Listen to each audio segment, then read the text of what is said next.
Hey, Kris, you know, normally we would be together at CES, but it's amazing that you were able to go on Meant to Be Seen's behalf.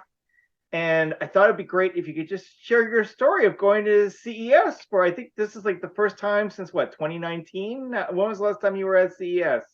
The last time I was at CES was 2020, and the attendance then allegedly was about 170,000 people is what they reported. And I think this year in 2023, it was closer to 100,000, but I don't know what the final numbers are going to be. It was actually better attended than I was expecting. But yeah, it's been a couple of years. And the first time I went back as an adult, I think was 2011.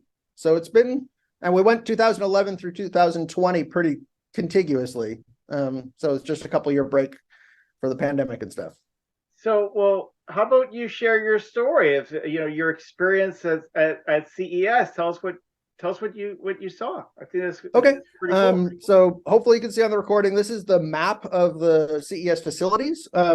It used to be that they used the Las Vegas Convention Center and the Venetian as the primary two locations that we would go to. This year they have a new West Hall at the convention center that's an epic, I mean, it's a really big structure that they've built in the last 2 years since the last time we were there.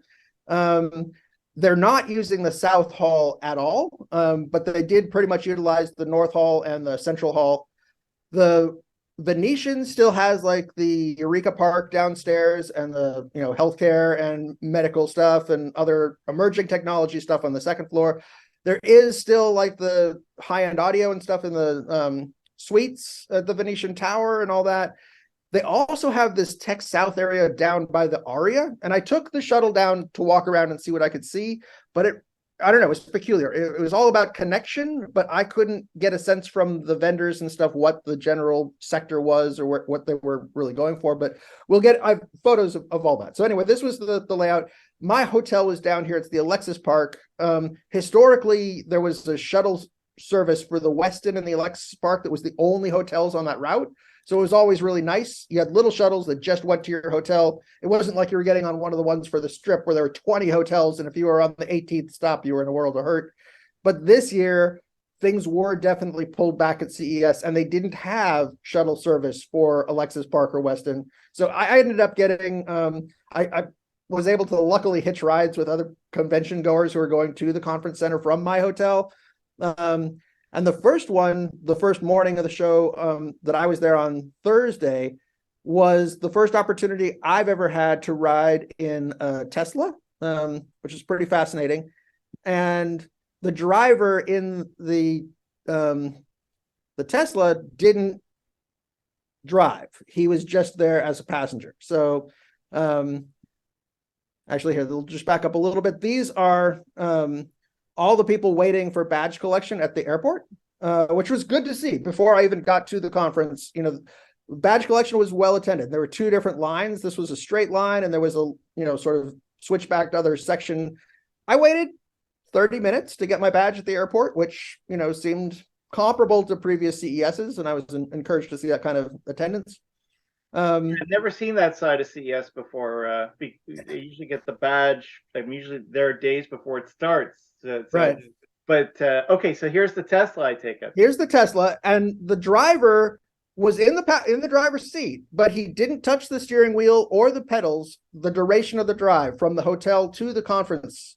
And you can see here on the screen in the central, it showed its awareness of all the other cars in traffic. And every time we got up to like a traffic signal, it showed what all the red lights were, and it knew the layout for the intersection and stuff. It was the first time I'd ever sat and ridden in a Tesla, so it was kind of new for me. And I don't know whether that's just the software that's available today for the auto drive feature, or if that was something special. The driver said nothing to us. It was just like a regular Uber ride.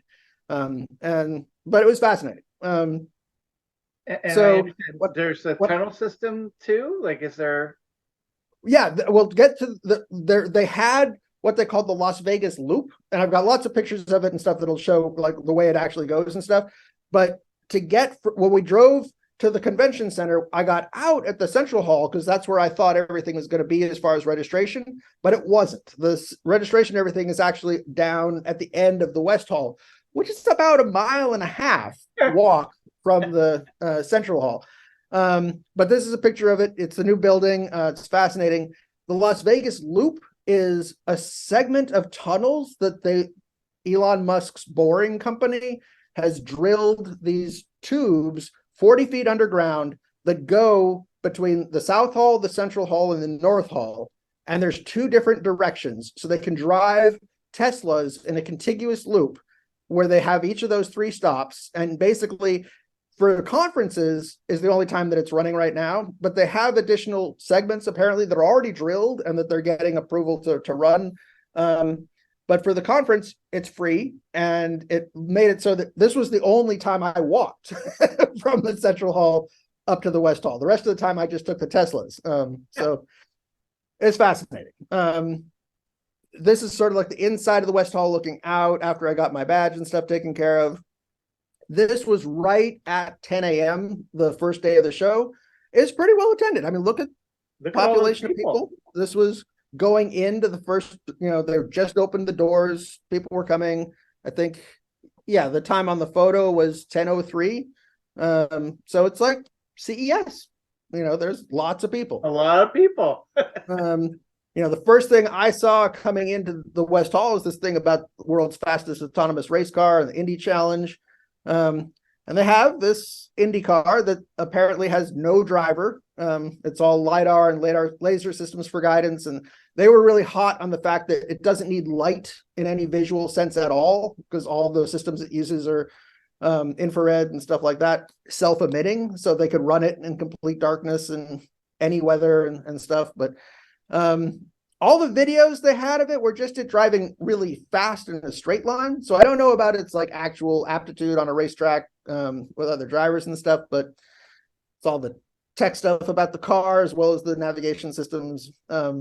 So I don't know. I'm enthusiastic about the motorsports end, and that was kind of interesting to see. It's like the first thing I saw when I walked in.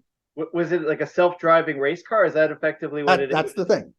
So racing without the thrill of racing. Exactly. Well, for the spectators, it might be exciting. I don't know. Yeah. No driver. And it's interesting. This is the LiDAR system they were showing. There were lots of these kind of displays, especially in this section about self-driving automation and stuff. You can't really tell, but the camera for it was up here at the top of the display. And where I was sitting was down this little cluster. And I was on like a little swivel chair. So as I rotated, I could see clearly myself in the display. I thought that was kind of neat. So most of the West Hall was all about automotive. These are some electric motorcycles. Seemed kind of neat. Information about their tech. These guys have these wheels that have no rubber on the tire. It's just mesh, so it can't obviously puncture or go soft. It also seems questionable to me how good the traction is going to be if it's just metal on asphalt. I could imagine for snow and stuff that would be good, but I don't know. But it was interesting. Most of the photos that we're going to see are stuff that just appealed to me, and we'll talk about them, individually and stuff. But I was really fascinated by a lot of the electric motorcycles and transportation alternatives that I hadn't seen at CES before. They're obviously they've always had cars and stuff, but there were a lot more two-wheel options.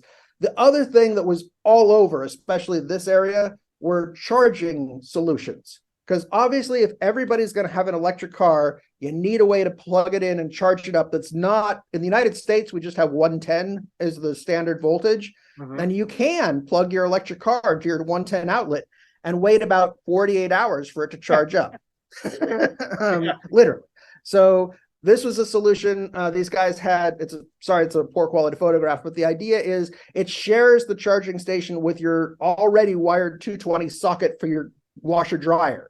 So you plug it into the socket there, and then you could plug your car into it, and you could plug your washer dryer into it. And it does all the smart stuff as far as only charging the car when it knows the wattage is the most affordable and, at the nighttime rates and stuff like that. But there were this was just one example. There were tons of companies. If you were looking for a home charging solution, the market is flooded with options. This is a company that made an airbag for motorcycle riders. He demonstrated how, it inflates and stuff. It seemed like you would have the impact and you'd be dead before it was actually up, but maybe that was just the demo. So funny truck thing. The reason I took the picture was they had this is a video surface that it's on, and so it looked like it was driving. It obviously didn't come out in the still photograph very well, but my friend Jeff Rorta works at Snapdragon Qualcomm stuff. I think we interviewed him a couple times in the past. He wasn't here, but apparently the only presence Qualcomm had was here in the automotive section for Snapdragon for automotive solutions and stuff. This was an electric car company that had a huge audience for their presentation that was going on. And I couldn't understand what the attraction was. It was just an electric car, but literally there were, tons of people standing around taking pictures and stuff. So I thought I should take a picture, but I don't know. The brand looks like it's VinFast. I have no idea if that's going to be the next hot thing or what, but VinFast. Oh, I get it. Yeah. VinFast. All right. So this was another sort of just representative photo. This company was doing like the vision systems and analysis of obstacles and stuff. There were tons of booths who had similar displays, where it's like they had a vehicle or the array of cameras and stuff, and they were demonstrating how their technology used AI to isolate which things were obstacles and which were not, and how it would negotiate and stuff like that. So, I mean, if you were working on a self-driving solution, there's no shortage of suppliers for like the lower level hardware and equipment and software to do those kinds of things. And it seemed like there was a huge business to business perspective for those kinds of companies. They're not looking for consumers. They're looking for partners to integrate and to make, products with. This was the only driving simulator I saw at the entire show. Wow, usually you roll the simulators. Like I remember there were like 3 or 4 simulators at every show, and this was the only one I saw, and it was demonstrating an electric truck, and it had like simulation where you drive a gas truck and then you drive the electric truck, and then shows off the difference in the towing power and stuff. It was fine, but it was kind of fun just to see. The guys I talked to at the exhibit had nothing to do with the truck. They were the developers for the demo for the simulator. So it was actually interesting to see and talk to them about it. I really wasn't that interested in the electric truck. So this is the loop. We're in the Tesla in the tunnel. And the way the lighting and stuff works, the lighting changes all the time. So it's RGB lights and stuff like that. So this is the loop. I think I'm just going from the West Hall to the Central Hall, and this is what you experienced. You're just driving through, riding in these Teslas. Oh, wow. So if someone got stuck for whatever reason, it would block up all the traffic in both directions. Only in one direction, because they all were different. It was one lane in each, or one tunnel in each direction. So.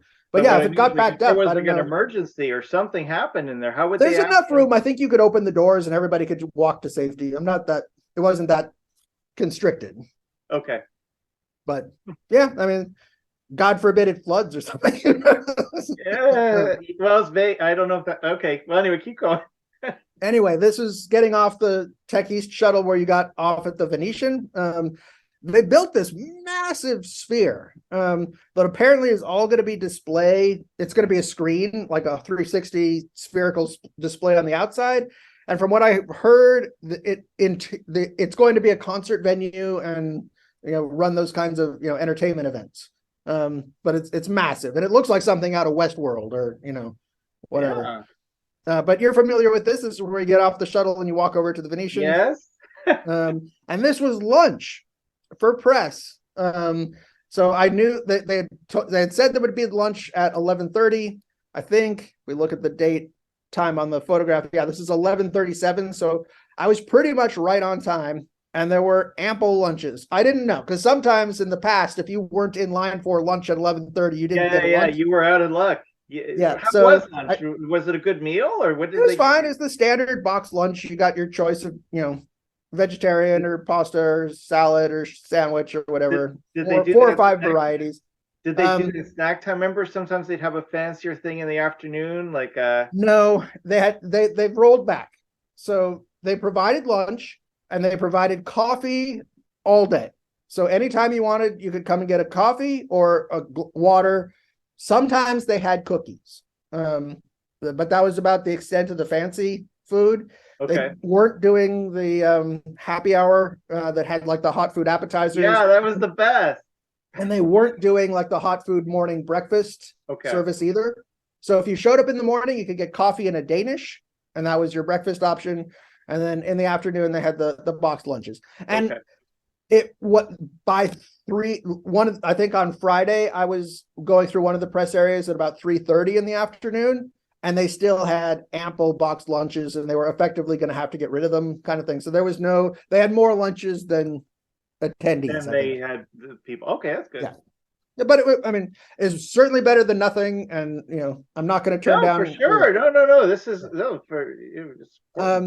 so after lunch, walking around the upper portion of the Eureka Park and stuff in the Venetian, it's this cool motorcycle helmet that did like turn indicator integration and stuff. And it also had all kinds of heads-up display information and stuff. Kind of neat. Looks like it goes well with that crash test dummy thing. Exactly.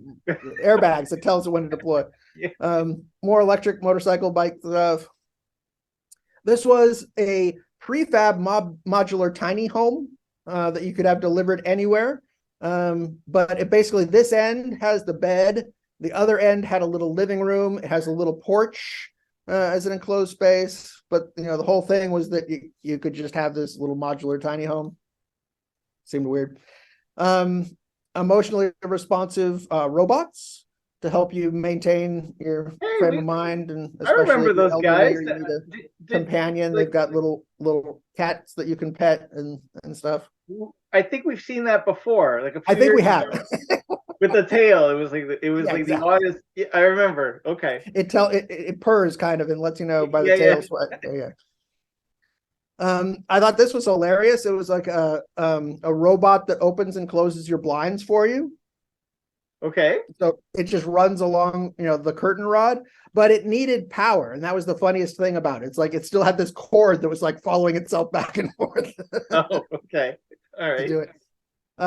Vibrating beds were a big thing. I saw more than a few of these. And they were all about like monitoring your biofeedback and stuff while you were asleep to maximize the vibration to keep you. They're vibrating beds, so they're haptic feedback beds. You put 25 cents in the slot and it vibrates for a minute.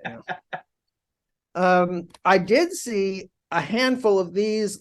This was the only like 3D I saw at the show. People were doing light field displays that all had integrated head tracking, so it knew where the viewer was and was like trying to optimize the display for that.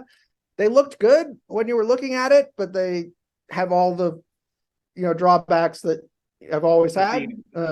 There was a vendor advertising. I'm sorry, I don't remember the name of the vendor. I'm wondering if this is the same one. You'll tell me. That was marketing that they use AI to track where you are. I don't know if it's the same vendor.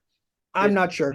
But like I said, I saw at least 3 or 4 examples of this, but it was the only 3D that was on the show, where these, panels that were trying to track the viewer and do, the best that they could. Okay. So it's not dead. There's still 3D. There's still some 3D out there. Okay. Yeah. Okay. So this I thought was also really fascinating. This disruptive technologies.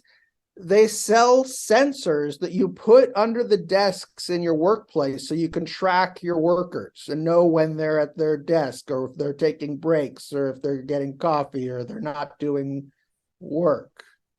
Whoa. I thought it was really kind of, that's a little, just to go a little off topic. I mean, you talk about remote work and play, like people working from home.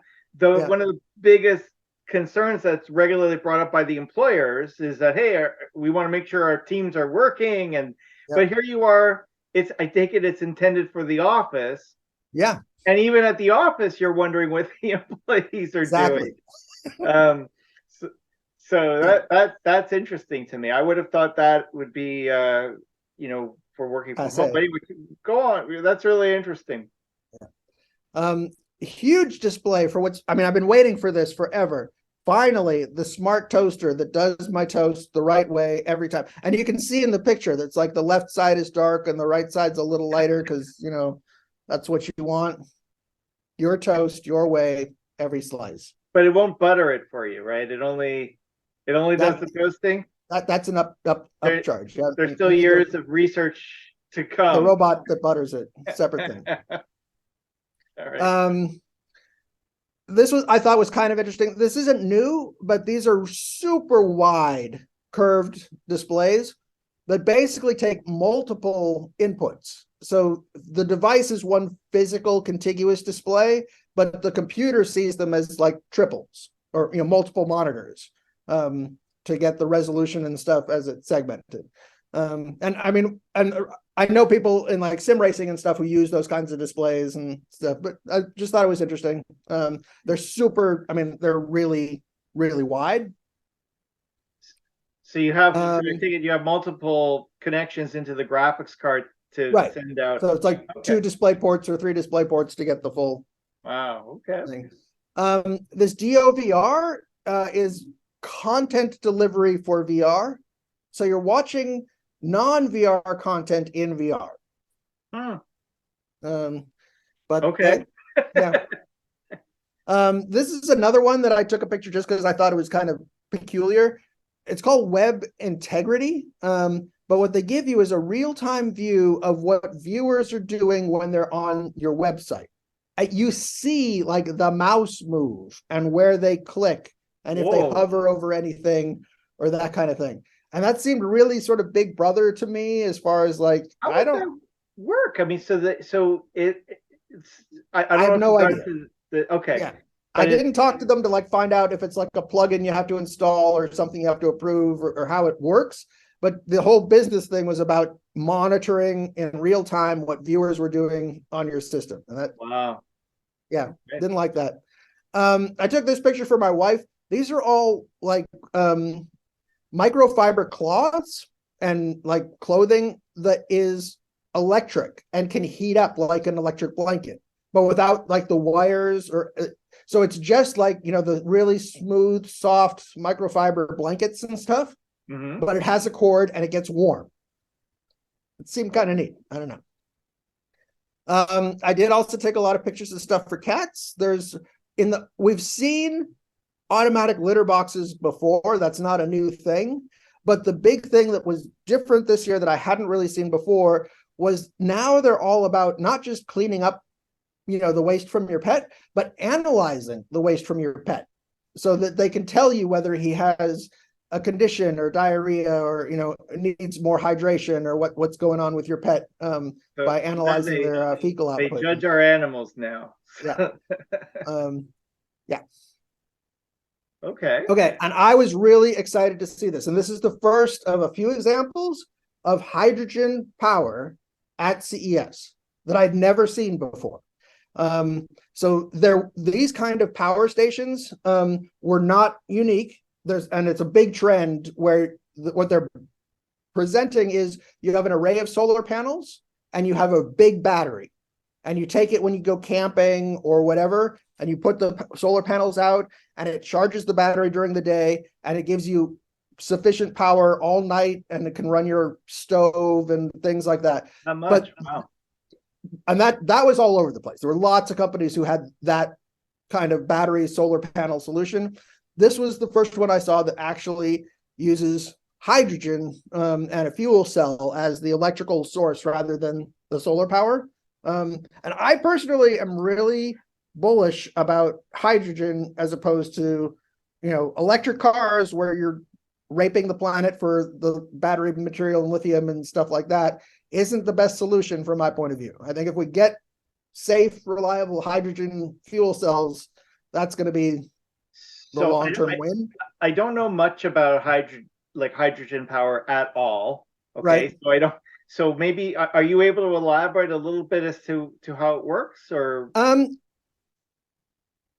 not with any real like. So let me rephrase. So you said it's got a hydrogen cell. Did they tell you a little bit about the capabilities of their system? Like how do you? Yeah, and if we switch, I did pull up.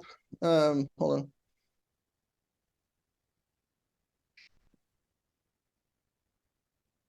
So this was their website, the company's co-planar.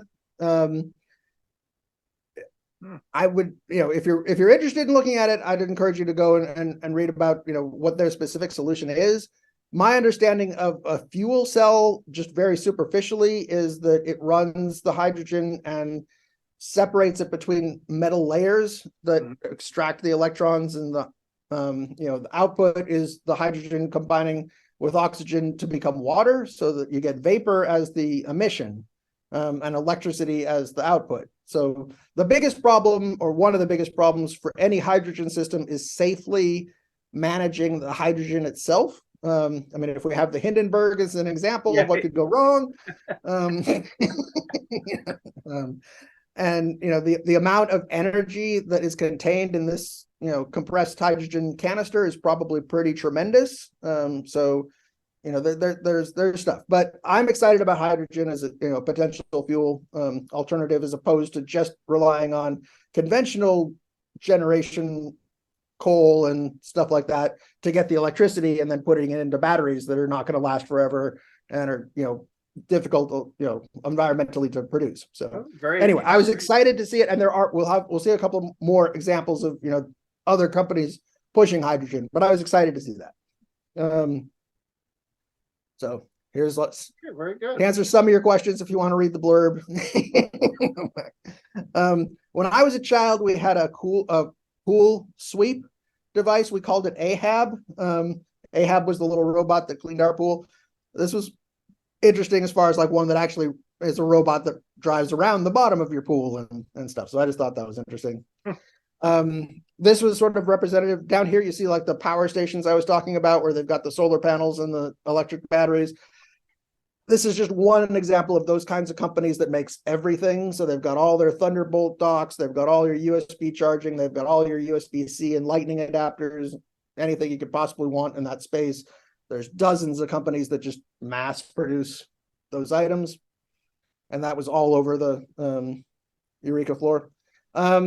This is Air Surfer. It's effectively a presentation mouse. And this is another picture I took from my wife, because she uses those in public speaking and stuff. And the ones she uses are fairly simple, but I was going to get her to look at this one and see if it had features she was interested in. This was one of the few like work from anywhere kind of things that I thought you might be interested in as far as work and play. What it is it's a solution for having multiple displays. It's kind of like one of those, 3-screen VESA mounts or whatever, but it's portable, so you can set it up wherever you are, and it'll like hold all your monitors and stuff. Oh, okay. Yeah. In games and stuff, it's almost everybody that I've ever worked with for the last 5 years has at least 2 or 3 displays. And, if you're working remotely or you're traveling a lot, I could see how that would be a thing. But it's hard for me to imagine anybody lugging multiple screens around in their luggage, but that's a thing. This is another just sort of funny one as far as like company with all these vibration boards that you stand on for good health. Yeah. So just shake it up. It's good for you. More stuff about feeding your cat and looking at its output. This was the only one I saw where there were prescription lenses for VR systems, which is a thing. And I know a lot of people do order like aftermarket inserts and stuff like that. Yeah. Not this brand, but Yeah. But it's the only one I saw, so I thought it was kind of interesting. This is a Tegway. They make a transducer-based material that can be hot, cold, or hurt you. And they use it for like haptic feedback in systems. And this is one of the it's trying to position itself for the oncoming metaverse, where if you want to have people experience hot, cold, or pain, they've got a solution for you. Did you try it? I did not. No, you didn't want to go for the pain? I don't want to go for the pain. Okay. I did look at, just as a aside, that was another one that I did. So I had to remind myself what it is, but it's like, temperature feedback haptic. And I think we go up to their, so it's this kind of a membrane, and you could put it in a glove or on a thing. I don't imagine it's going to be like a full body suit or anything, but who knows? Maybe that's what they need to introduce for employees that aren't doing their work. They Exactly. do the device under the desk. Yeah, They the have desk has a pen on discovered their that you're not mouth. at your desk, so we're going to send a little pain to motivate you to return to your workstation. I thought this is another funny one where it's mixed reality makeup. If you go into their little booth here, you sit and there's a projector that shines on your face the makeup that it's presenting. So it uses a tracking system to know where your face is, and they do a little scan quickly. But it was kind of fascinating to see. There's no practical application that I can discern, but So if you wanted to give look it like a a try? tiger, I waited to try it, and then they let somebody else right in front of me, and I decided I wasn't going to wait anymore. So I would have liked to see you in drag. yeah, this is a company that makes the thing that you put the raw ingredients in the blender, and it makes dog food for you. So your cat or dog are getting like the best quality ingredients, and that's the best food and stuff. And if your cat or dog has diabetes or stuff, this is like a continuous monitoring system that we've had for human beings for a while.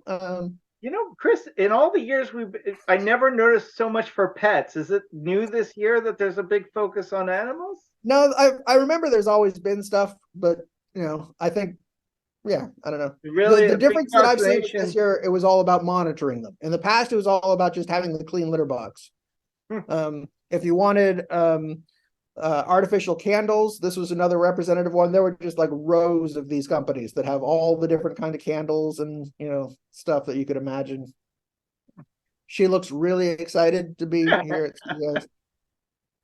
I thought this was interesting. This was an area that was supposed to be the web 3.0 and tokenization and blockchain and everything about crypto. And it was I don't know if it was just between sessions or something. There were a few people standing around, but I thought it was sort of humorous that it was the least. When I was just walking through sections where there were more people looking at the candles than there were looking at. Yeah, they've had it. Okay, yeah. So this is one of a couple companies I saw that have like a product for mosquito bites and stuff, where it specifically heats to a particular temperature and applies that to the site where you got bit, and it's supposed to help a lot. In San Diego, we have an invasive species of mosquito that just showed up in the last 2 seasons that I get these crazy welts that like really swell up. And so I'm actually going to look into one of these as a potential before next summer. Okay. This was the only thing I saw at the entire show that had anything specifically to do about COVID-19. What does it do? It's a spray that you can use to sort of disable the virus as an airborne agent. Okay. I guess yeah. At least it's not bleach. Yeah, it might be bleach. We do anyway. Yeah.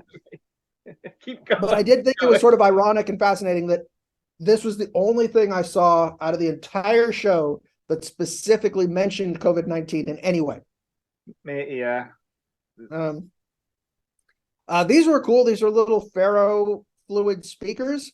So they're little speakers with these chambers that have ferrofluid in it. That's like that black stuff. It's actually the ink they use to print on checks that's magnetic, but that's what the ferrofluid is. And so when the music's playing in the speaker, it's doing this whole little undulation dance and stuff, and looks bizarre. Anyway, this is another hydrogen thing. You charge these bikes with hydrogen, and they use that as the power supply instead of the batteries in the bikes. So again, I thought that was cool as an alternative to the battery solution. You got a little fuel cell in the bike, and it converts the electricity. If you are concerned about your dementia status, this device will help monitor you and provide early warning and diagnosis and stuff. Yeah, I don't want to know. Yeah.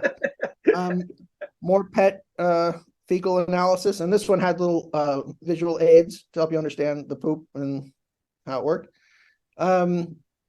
There were a few VR controller input devices and stuff. I couldn't tell what was special about this one as opposed to just having a tracker.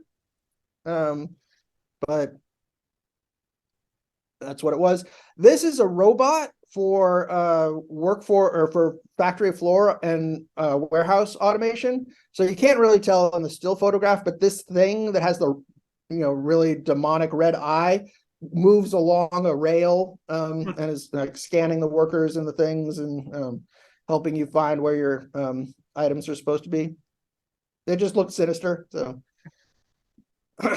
if you want to have bees, this is the Smart Hive, and it can help you be a beekeeper. Bees are good. Okay. If you have got your avatar for your metaverse personality, this company helps with all the fashion options and stuff. So you can stop thinking and start living with your digital avatar. These guys, it was all about telepresence and sharing similar experience, but in different locations with different visualization techniques and stuff. Apparently, if you're using their AR glasses, this reflective material somehow presents a shared space so that you can see stuff and other people with a similar setup see the same thing in the same physical location. I don't know. Were you able to try it or no? I did not. Okay. This company made stuff. There's another anytime I saw the metaverse, I took a picture for you. But as near as I could tell, they just make chips, but it enables the metaverse somehow. So, more stuff about cats. One of these was actually tracking. It like used facial recognition and could get a signature of your dog or pet so that you could register it with your insurance company. And it helped identify specifically your animal as opposed to anybody else. I don't think my cat would get past the deductible. Yeah. So more electric bikes. This was like a speaker system for your gaming chair that provided really immersive sound. It looked totally impractical to me. More stuff about dogs. Don't remember. The United States government, I don't remember ever seeing this kind of a thing before, but they had like a big thing about how much they're putting into emerging technologies and trying to help startups and stuff like that. And in the crowd, I heard people sort of dissing it as far as like, oh, what is the government spending money on now? Blah, blah, blah. But as I walked around and I was actually, the people at the booth seemed like they were really intelligent and helping the people they were talking to understand how the government could help them and what they could do and stuff. And there were people waiting in line to talk to agents and stuff about different aspects of these programs and stuff. So I don't know. It actually made me pretty happy actually to see what the government was spending money on. Yeah. But this was the first food-based 3D printer I've ever seen. It prints chocolate. No, actually, I've heard of this. That's okay. But I don't know about this brand. But I've heard of this technology. But it only prints chocolate, or did it do other things too? Just chocolate. Okay. So this was like the gaming metaverse XR section of Alexis Park. It was 2 rows of one little section, so it was pretty small. It had companies with like AR glasses that didn't seem like they were that different from any other AR glasses that we've seen. This seemed like it was really sort of propaganda about the OmniPad walking. They didn't even have the device at the show. It's like what it could be, maybe. But and this is just really great. It's like how much it's going to make, how many $27 billion in 2018 and 2022 is $209 billion is the market space and blah. And that, they're really proud that between 2017 and 2022, they raised $850,000. Oh my. Okay. I don't know. I don't want to be dismissive, but it seemed like it was a little. Okay. I guess it's a start, Yeah. So you could play your favorite 3D game in stunning 3D with their lenticular screen overlay. It wasn't very good. Oh, okay. There were a few of these companies that are doing like hand tracking for AR and stuff where you're trying to use that as the interface. I don't really know what differentiates them as far as like who has a better solution and stuff, but they all seem like they're Toby at the fundamental technology. This was like, yeah, education metaverse, remote touch technology. They're building the metaverse to reality. This was a metaverse thing about jamming with other people playing music. So if you wanted your music, was this all at Eureka Park? This is all Eureka Park, and this Okay, is the few lanes that were like the XR and metaverse gaming section. Designed for the metaverse, wireless touch. Oh, what this actually was is like capacitive touch got data from one thing to another with much less power than Bluetooth, but you needed to physically touch things. And I couldn't get them to explain to me how that helped with anything beyond my desk, but it's a thing.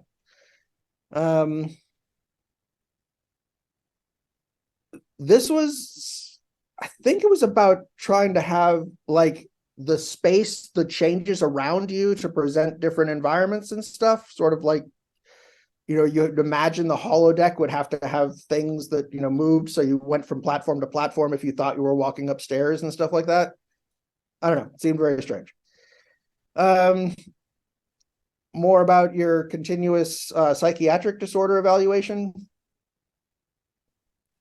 These plants were like specifically bioengineered to pull way more stuff out of the air than a normal plant. So one Neo plant is worth 30 house plants as far as like how purified it makes the air in your house. Oh, that's interesting. Yeah. Okay. This is a thing you put over your mouth when you're on Zoom or you're playing video games and stuff like that. It's got microphones in it, so the people you want to hear you can hear you, but you can scream at the top of your lungs and the people around you can't hear you at all. Were you able to try it, or I saw people using it, and like the demonstrator put it on his mouth and yelled and had the other person try and yell, and you really couldn't hear them. Wow. Yeah. Sound useful? If you're interested in, and that's a big problem right now, people, and you see it all the time as far as like people having conversations with their AirPods or whatever, and they're just speaking and you can hear exactly what they're saying. And, if you wanted privacy or you wanted, if you're talking about something sensitive or whatever, I could imagine it's like your cone of silence. I don't know. Maybe portable cone of silence. But... Exactly. This was a hydrogen powered flying race car that I don't believe they've actually built, but whatever. This was all about gaming in the metaverse. So if you wanted to gamble in the metaverse, they had all your solutions as far as, taking your money. Augmenting the customer experience. This was one of those things that would produce 3D models and environments and stuff without real artists or designers being involved. So you like gave it a description of what you wanted and it just produced the thing.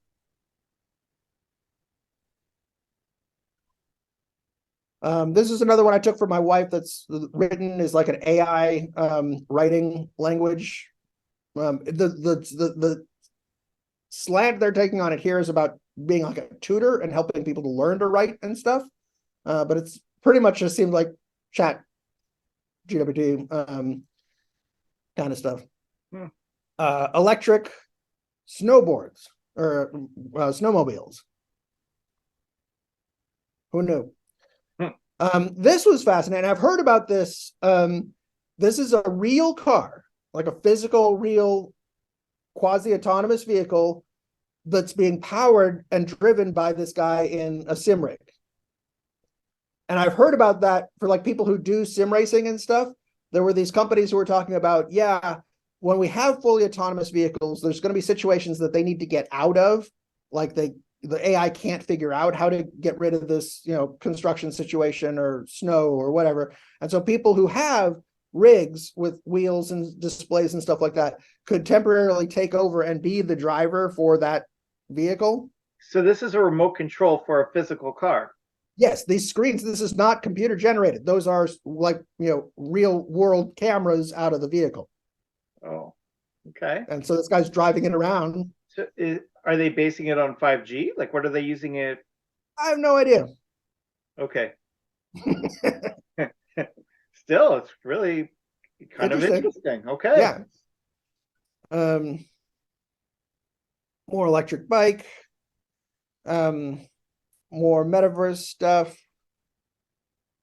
I don't remember what their take on it was. I think it was just like items and clothing and stuff. Most of the metaverse stuff has this really cheesy presentation as far as like it really looks like low quality art and overlay of just VR chat. But Yeah, yeah. yeah. This company wants to do recruiting through video games and screen your potential candidates based on you could give them like the aptitudes you want and they build a game that profiles that and that helps you screen. More cats. I think this is the one that this is the one that does the analysis. It's like that is your dog, and it knows for certain that's your dog because the way its nose matches the facial recognition. This one was about taking like a picture of your dog's eye and the AI would analyze it and tell you if he has cataracts or some other condition. This was kind of cool. It's like one of those exoskeleton things for doing haptic feedback as well as hand tracking and stuff. There are a few of them I saw. They look a lot like something out of Terminator, where you're sort of got the exoskeleton going on. This was the most uncanny valley robot I'd seen in a long time. She was really scary, and was demanding to know how she could help people. And there's like a microphone over there where people could ask her questions and stuff, and nobody wanted to interact with her. It was She scared everybody scary. away. Yeah, exactly. More hydrogen motor stuff. Toothbrushing with a Bluetooth thing so that in 15 or 10 seconds you get a totally effective toothbrush experience. And this is a video of it. So this robot brushes your teeth? Yep.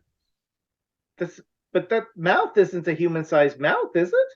It's your mouth. I don't know. You put it in and you do your thing. It's great. Okay. This is another one of those mosquito bite treatment things. Apparently 124 degrees Fahrenheit is the specific temperature that it has to get to be like the therapeutic whatever.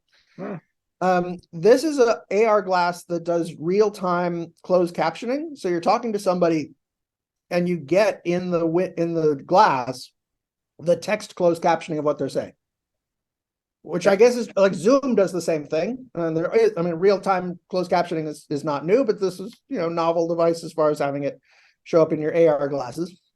That could be helpful. This is another exoskeleton thing that helps people, I guess, walk and stuff. If you're falling asleep while you're driving, this yells at you. So if you're a trucker or you're on a long road trip or whatever, it detects like the body motion of when you're having little micro sleep situations. So maybe it could save a life. I don't know. This uses the heat of your body to power devices, small devices like watches and stuff. So rather than having a kinetic recharge or battery situation, the watch just uses your thermoelectric, kind of like the Matrix. Yeah. This was a telepresence thing. The screen is actually really pretty good.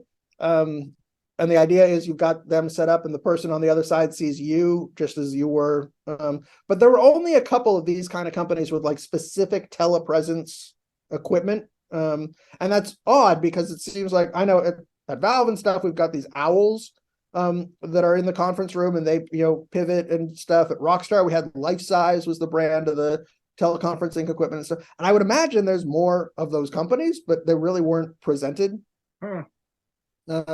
This guy was pretty fringe, and his whole cellular, it's not a cellular phone, it's a mobile phone, because as soon as you go on the cellular network you're telling the corporate government complex where and who you are. So his phone doesn't use any of that, and it helps you stay off the grid like a good American.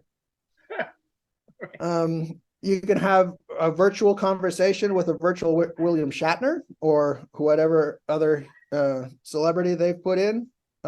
This was another, I mean, he looks pretty good in this still photo, but the uncanny valley was pretty wide as far as how uncomfortable it looked.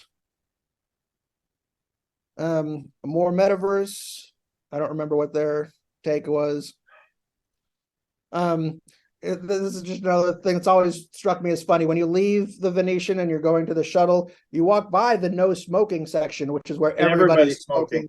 Like I held my breath, and it was never seen so many stressed people. Yeah, it's pretty insane.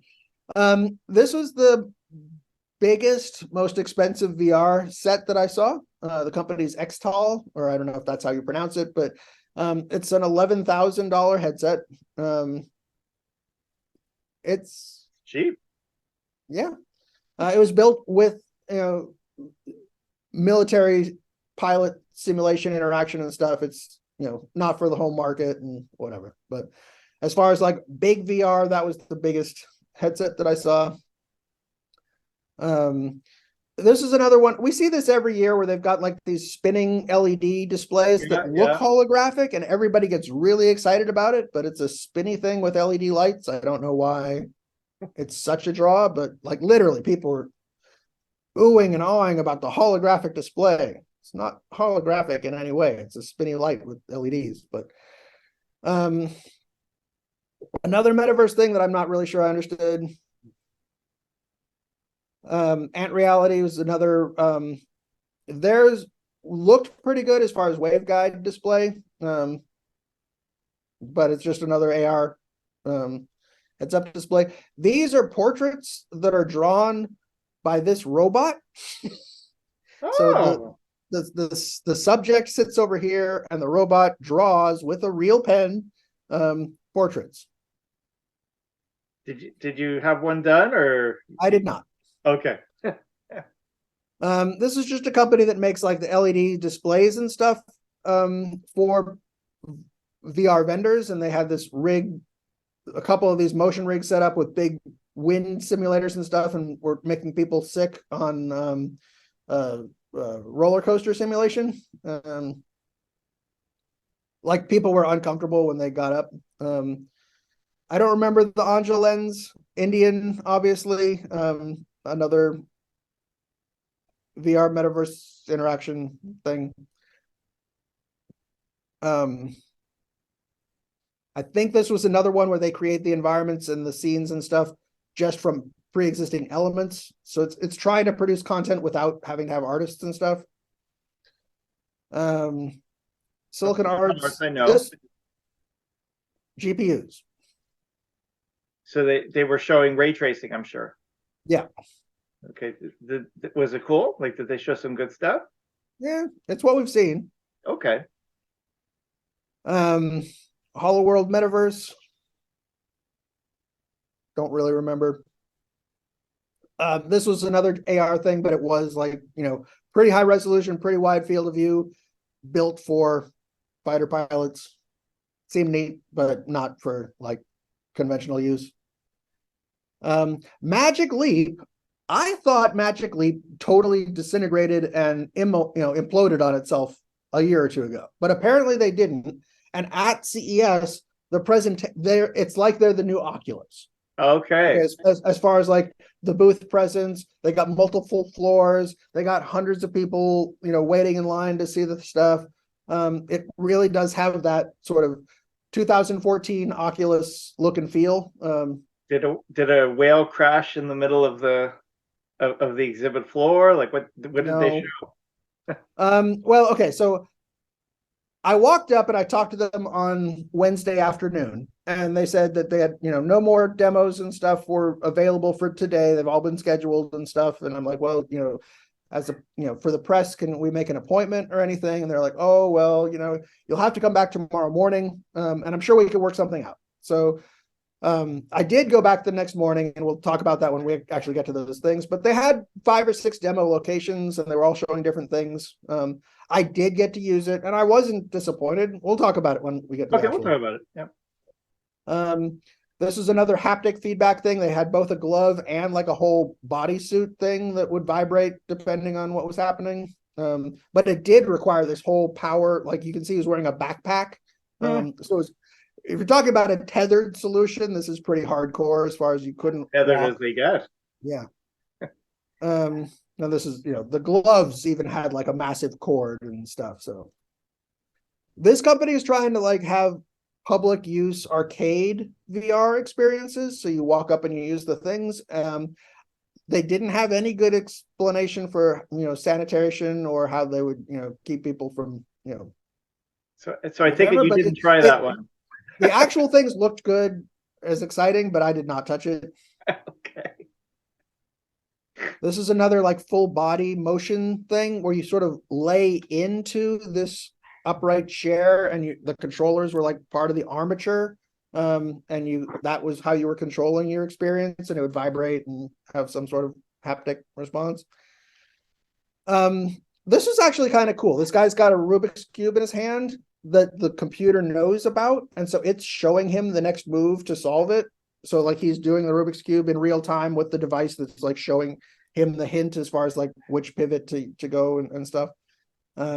They had stuff about other tabletop games and things, like the chessboards were all fully automatic. So it's like you move your piece and then the other piece robotically moves with a little magnet underneath kind of thing. I don't know, neat. But Vuzix, obviously familiar with them. Oh, yeah. Yeah, same. And it's funny because they're in the same area of the central hall that they've always been, like, forever. But it seemed like pretty much the same stuff that they've had forever. Yeah. This looked kind of neat, and it's like, ooh, a holographic LED screen. Again, it's just a transparent screen, and it was good as far as like the resolution and brightness and stuff. But it looks holographic because you can see through it, but it's in no way 3D or any. It's a really loose interpretation of holography, but I just took this for reference. I'm not sure how much longer we're going to have the central hall. Oh, okay. That's what it looks Well, like. maybe show will grow. I mean, it's kind of like a rebirth kind of year, right? Well, maybe, but what I'm thinking is like I think they're going to phase out the South Hall and the Central Hall, and whatever. We'll see what Move it to happens. another building. Okay. But these are like the bigger, obviously Samsung, TCL. TCL had another one of their, glasses free 3D, where you had to stand in the exact specific spot, and it would, monitor your face and try and figure out where you were looking to maximize the display. But How was if it? you stood adjacent to it, it wouldn't work. And if you were sitting on a couch, there was no way it was going to work. So yeah. Sony had a huge section. I was really surprised by how much real estate Sony put in for PlayStation VR 2. They had multiple demo stations, and like all the equipment was laid out, as far as like really hype. And the way it was presented as far as like with the whole PS5 ecosystem, the VR equipment was it's PS5 and PlayStation VR 2. It was like the presentation. Were you able to try it, or? No. Okay. I'm reluctant to wait for a long time for demos and stuff. So, if we had an appointment, we could go and see it. That'd be one thing. But I did not. I think I know what to expect from Sony PlayStation VR, but maybe I'd be impressed, or Okay. I doubt it's as good as my PC solution. We'll have to see. We'll see. This is just the company that made laser cutters and stuff that I saw, I think, for the first time in 2011. And they've gotten so much more. Like, they made me one of these little bitty Maya calendar things. The one I got was about that big, and it was as big as the machine could produce at the time. And now it's like a dinner plate. So I just thought it was interesting to see the evolution of that technology. It's the same company. I went back and like looked at my old pictures and stuff. This was the only other company that I saw that was about shared,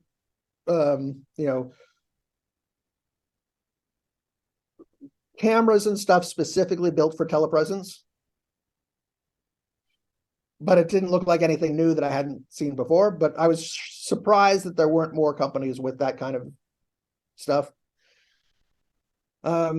Mini Verso was more about, training in the metaverse for industrial education and exploration and stuff like that. I thought this was funny. This is just one of innumerable companies that made cables and docking stations and stuff, but it was the only one that I saw specifically had stuff for the Steam Deck, the Valve handheld thing. And this is obvious. I mean, in no way is this like a licensed Steam Deck product, but I just thought that was neat. This is another sort of multiple screen desk solution. Again, if you're working from home or whatever and you want to have a fancy multiple screen display, this is a thing. It's like one of those standing desks. So the desk surface itself moves up and down and the displays will move robotically to, you can set it so you have it in one position for standing and one position for sitting and stuff, and it automatically does all that. It's the 3D desk. 3D without the 3D. There you go. This was the only projector display I saw on the entire floor from Hisense. Nobody else is showing any projectors of any kind. Wow. I mean, well, and they had 100-inch flat panel displays. So I think the idea is once you get to 100-inch, that's as big as most people wanted their projection to be anyway. So the market maybe the projectors are being phased out. Well, certainly for home entertainment, I can imagine for conference rooms and presentations and stuff like that, there will always be a projector market. But for home theater and stuff, I think you just get a really big flat panel display and you're happy as far as you don't have to have light control. It's got good contrast resolution. You've got, all the benefits without the shortcomings of a projector. Another thing, just sort of like just for historical big booths like Canon and stuff like that. Panasonic. I mean, all the big players were there and they had stuff. This was 240 hertz displays for games. Really big, wide, curved, but 240 hertz refresh. I mean, 144 seems like it's the previous high water mark, and I think I have to imagine there's diminishing returns in terms of your biological ability to discern the difference between 144 and 240 is probably not as significant as 60 to 90, but yeah. The industrial metaverse, more body parts, or attachments, exactly, the haptics. It's the same kind of what you'd expect to see from Skynet, more stuff about using the metaverse to have industrial application and getting people to understand where the water comes from. This is the metaverse office trackball peripheral. It's a mouse with a trackball. They couldn't explain to me anything how it made any sort of metaverse, but it's part of their signage. Again, I'm not really sure. I think it was just like assets and stuff. Okay, so this is an example of one of the loop stations. You come down either an escalator or an elevator 40 feet to the loading zone from the central hall, and they've got all these little stations, the numbered station setup. And you basically walk up to any one of them that seems like it has the lowest density, and a car will come, and you get in the car, and it takes you to the next station. So that's how the loop works. It's complimentary, or did you pay for it? Or? No, totally free. All right. Yeah, no, and I mean, as far as like getting from the West Hall to the Central Hall and stuff, it was infinitely better than walking. And that's what the tube looks like, from the outside that the cars drive into. This is sort of the in-car driving experience. Oh, and like the state of Nevada sent me stuff about tracking my COVID-19 exposure, so I signed up for all that. So far, they haven't notified me that I was in close contact with anybody, so hopefully I was safe. This is from one of the shuttle buses on the way back to the hotel. And this is a self-driving car. They had a bunch of them driving around, but you could tell it was a self-driving car because it had like all the cameras and stuff up on it. Yeah.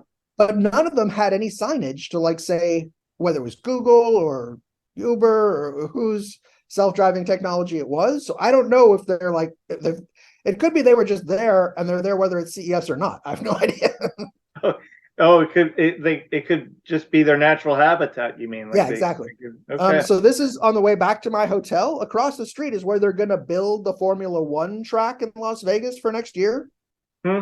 Apparently, the track itself is actually going to be most of the street and including the strip and stuff. But I think what the construction here is going to be where they have like the pit area and the main grandstand and stuff like that. So I thought it's funny that, you know, where we're this is just my fancy dinner. We'll get through that.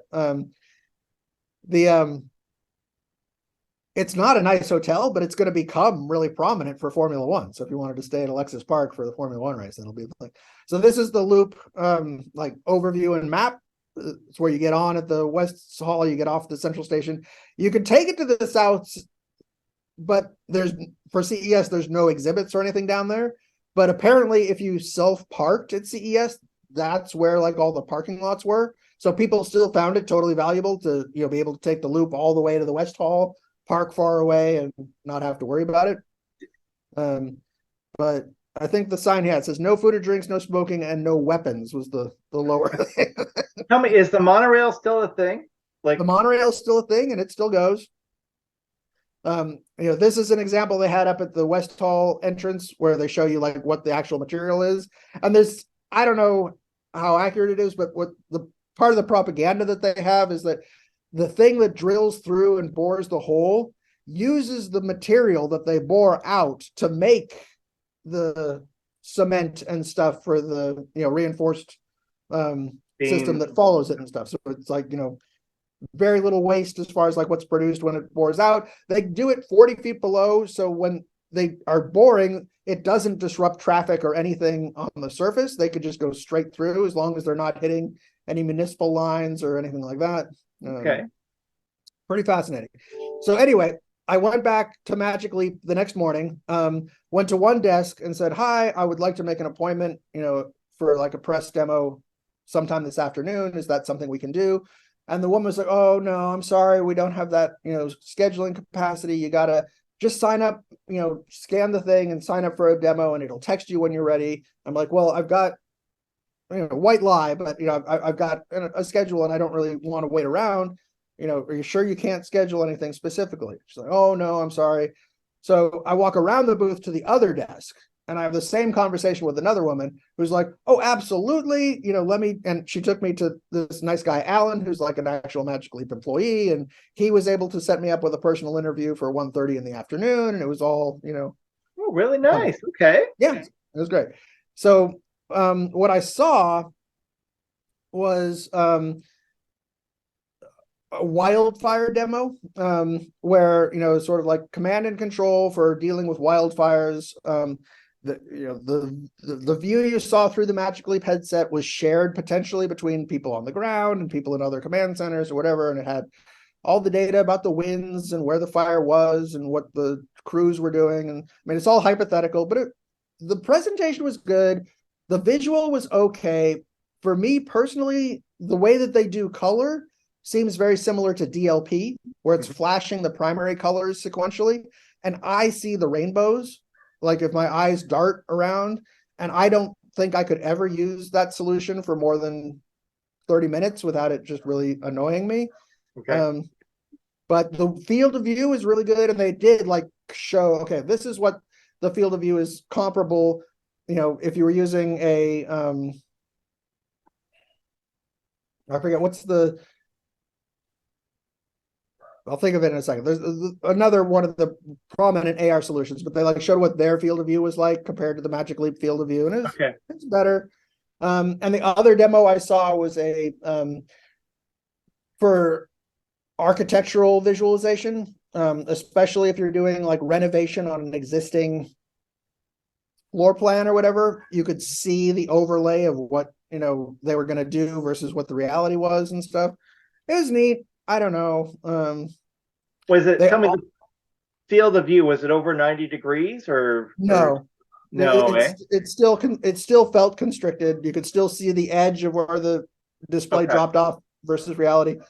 One thing they did show that was interesting was that the eyepiece can dynamically darken.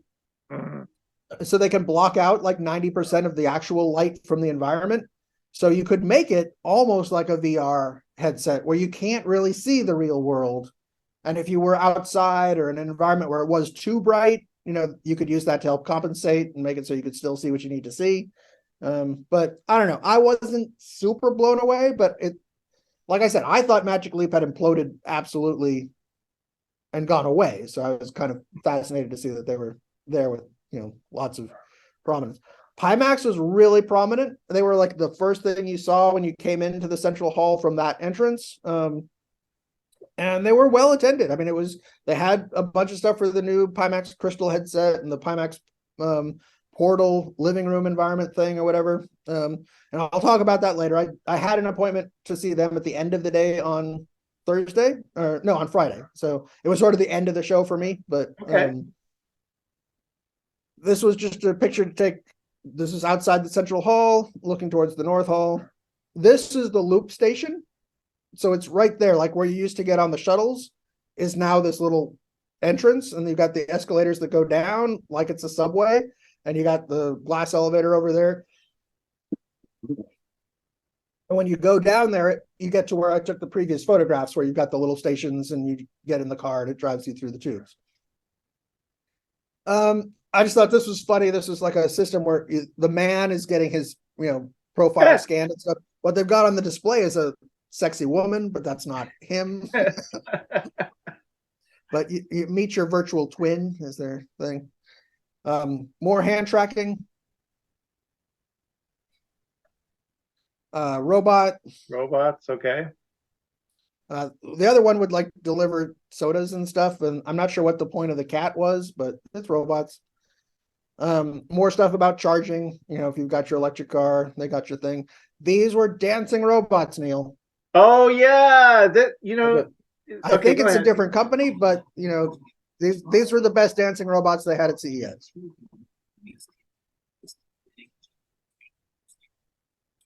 You can't go wrong with dancing robots. RoboSend for all your dancing robot needs. And then I just took some, CES propaganda as far as like the general signage. LG had the same curved, cool multi-display thing that they've always had. Remember when it used to be 3D and they handed out glasses and you just had to look at it? Yeah. Now it's no 3D. Now it's just 2D, but CES. Here's a selfie. That's me with my mask. I think like I said, I saw a handful of other people wearing masks, but not the majority by any means. Another just sort of reference shot. These are the big exhibits in the south part of the central hall.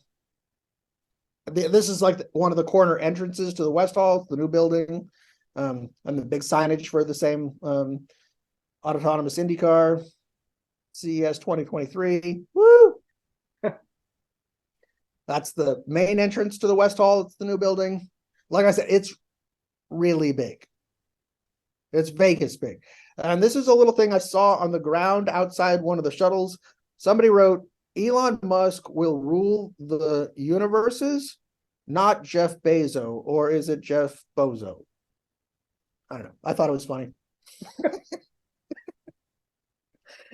So this was all the way over in the Alara section. So it's like the third area. And this was the one like exhibits area. They had other stuff happening on the other floors that were like meeting rooms and stuff. So I imagine there might have been other content or whatever if this really was your sector.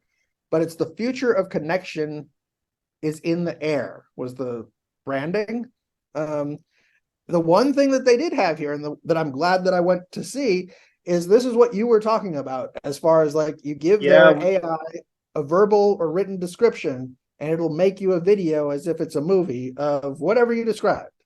They didn't have a lot of really good demo content, so it's hard to say, but there's other people having the same thoughts and direction. So just take a look. These were a couple of guys. My wife and I have been watching this Norwegian show called The Beforeigners. It's an HBO production. It's an excellent show, but it's made by like the Norwegian HBO European production facility. So the show was all in Norwegian with subtitles and stuff. And it was hilarious sitting next to these guys because the way they spoke sounded just like people on the show. So they had no relation to the show. They just happened No. to be Norwegian. Okay. Yeah. But the show, the idea, the show is about, the fiction is that somehow people from the past show up in modern day. And so, and in Norway, they're mostly like Vikings and people from, the 1900s and stuff like, so it's an interesting show. I'd encourage you to take a look. And that's an example of lunch. So you got your little sandwich and stuff. So, Ultra Leap, we've seen them before as far as like AR hand tracking and stuff. So they're still active, eh? Yeah. Okay. Microsoft had a big booth. So this is the entire Microsoft pavilion, and they're right next to Razer and Pimax and stuff. They were in what was sort of presented as the gaming and VR area. I don't know why Microsoft necessarily was there. They had some gaming stuff, so maybe that was why they decided to put them there. But the whole thing is, the Microsoft mission is to deploy every person and every organization on the planet to achieve more. Okay. Whatever that really means. But yeah, so if you wanted to work or game or anything, that was your Microsoft solution. That's me with the actual Leap Motion.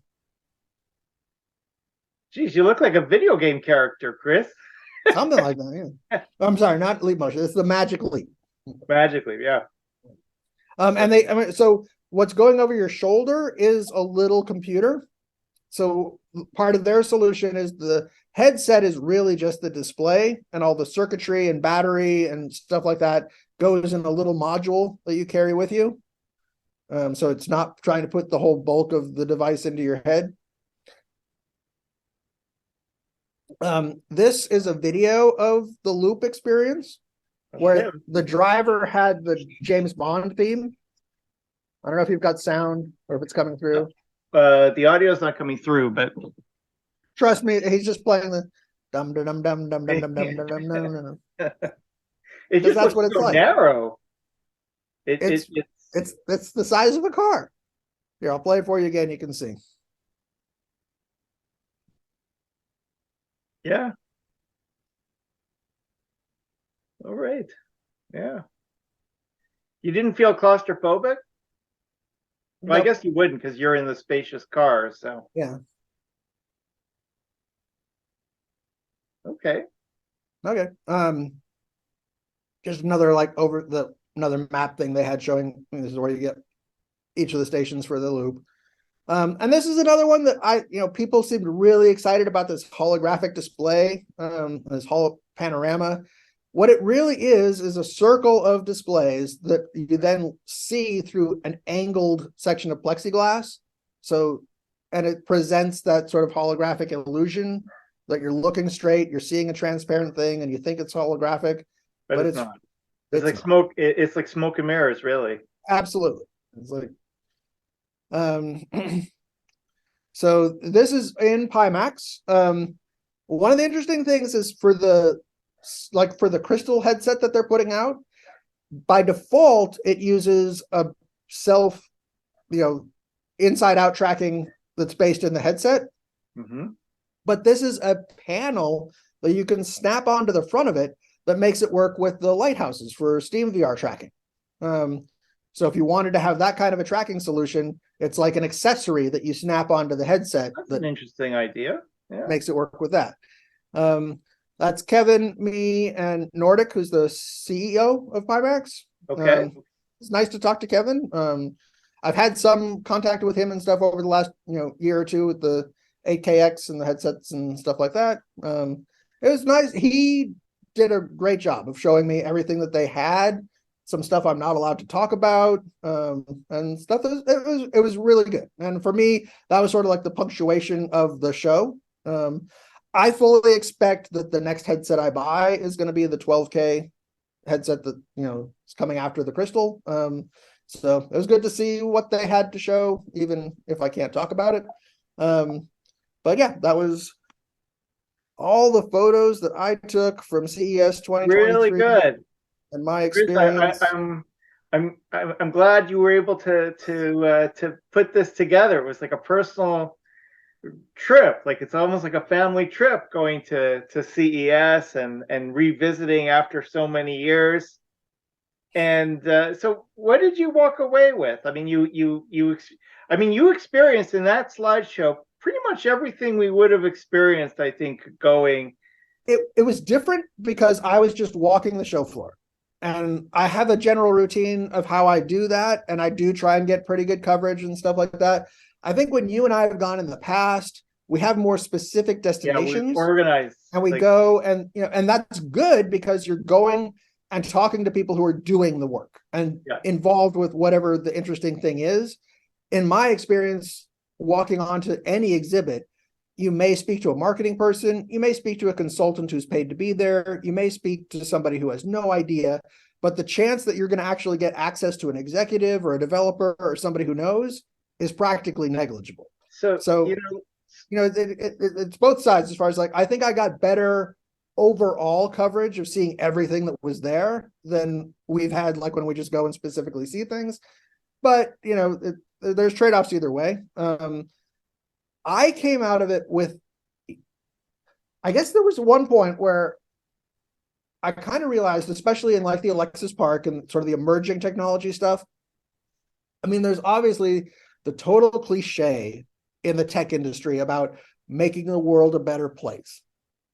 But it really, I mean, I got this sense that, outside of the small little day-to-day bubble that I'm exposed to and the media that I see and the stuff that I'm aware of, it's like on the planet, there really is a large number of really smart people trying to fix problems and improve people's lives and make things better, in a real, I mean, obviously there's commercial success and they want to make money and it's not all completely altruistic, but at the same time, it's not exploitive and it's not trying to, yeah, you're seeing the whatever. tinkerers. You're seeing people try things and Right. And some of it will never some work. things are And going to take off, some things right. won't. But And it's nice to maybe see some of the people stuff that try. I've dissed today turns out to be, amazing and, is, the Yeah, metaverse of the future. But what I'm trying to say, or what I'm trying to say is that I really did have a spark of inspiration that's like, that was very positive and very reassuring, just as far as like the global society of people trying to make things better and doing experiments and stuff that, and the effort that it takes to like, especially for a small venue developer, whatever, just to get to CES and set up your thing and work the show and show your product and try and, attract people and stuff like that is non-trivial. And it's like people are, putting a lot of yeah. effort into it. Also, the past few years, it's been hard, I imagine, for businesses to do all the innovating they normally would have the opportunity to do. So So I was encouraged to see the attendance was better than my intuition was expecting, but at the same time, it was certainly less than it's been in the past, but in a good way, because it's like, especially in Alexis Park and stuff like that, you get to you try could stuff out. stop and look and not feel like you were the stone in the stream of people trying to Yeah. get past. And you could, actually see things and stuff. It wasn't the complete deluge of. But like I'm only I'm only going by your story and the slideshow that I saw, and I saw like big changes since the last Okay. time. It's been a few years since I've been to Vegas, and it's like the loop. That's a big deal. I've never seen so much for pet healthcare before. I mean, there's a big fascination in not just I what might your have animal focused eats, on, but I what mean, they poop out as well. Like yeah. it's So here we go. You see, I've got mine is sleeping right here. yeah, But exactly. so you see, the world's all yours, Snickers. So but it was just to see how Vegas itself has changed. Um, Vegas seems like it survived the pandemic and that they used the time to build stuff. yeah, yeah. And there seems to be a lot of energy around the metaverse. People seem to be connecting to it. I couldn't get, I mean, my typical thing, if I did speak to somebody at a booth, was explain to me what the metaverse means to you. Yeah. And I never really got anybody who could effectively do that. It always started with, well, you know what the metaverse or no, pretend I don't know. Pretend I'm your grandmother and you're trying to explain what the metaverse is to me. And nobody could really do it beyond, well, it's an environment for people to, so it's like Discord with chat, or, oh no, it's not, it's this, it's I don't know. It, I personally, the jury's out as far as whether that's going to be a thing, but we'll see. now, I know you highlighted a couple items that you thought might connect with people for remote work or remote work and play. Did you see? And I guess we could only go by the slideshow, like what you saw, and I didn't Yeah. really see a lot. Did you see much energy on the show floor of it being a core theme this year? Not really. I mean, and because we talked about it before I went, I was definitely trying to keep my eyes open, and I I was did. looking too. Like I saw, I mean, there were a number of companies. I'll just share. Like I know there were a number of companies that have product lines that we didn't, that you didn't see, like HP and Dell and well, there's certainly a few of them. AMD brought it up in their keynote. Like there were a number of companies that like stood out for remote work and play, but these particular exhibits, I didn't see it as a thing. I didn't see it either, and it's totally possible that there's like a room somewhere in one of the exhibit spaces that I missed. It's a That's big like where show. all that stuff was. The And that's totally possible. But what I did see though, environmental concern, like that seemed to be, conserve, like the hydrogen cells, the recharging stations, all that stuff. That was interesting.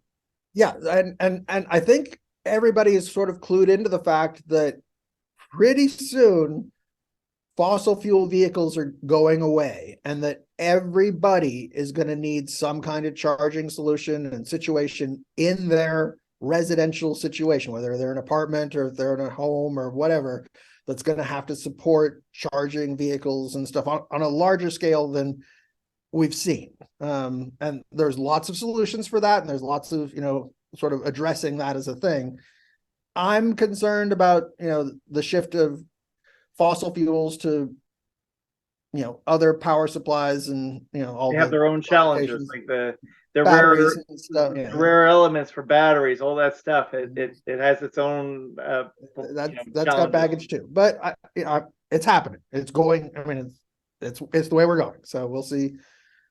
Well, But yeah, I'm when I went. Okay, there were a few things that happened like on Wednesday as I'm traveling to Las Vegas, where I realized my hotel doesn't have a shuttle. I realized the press canceled my registration.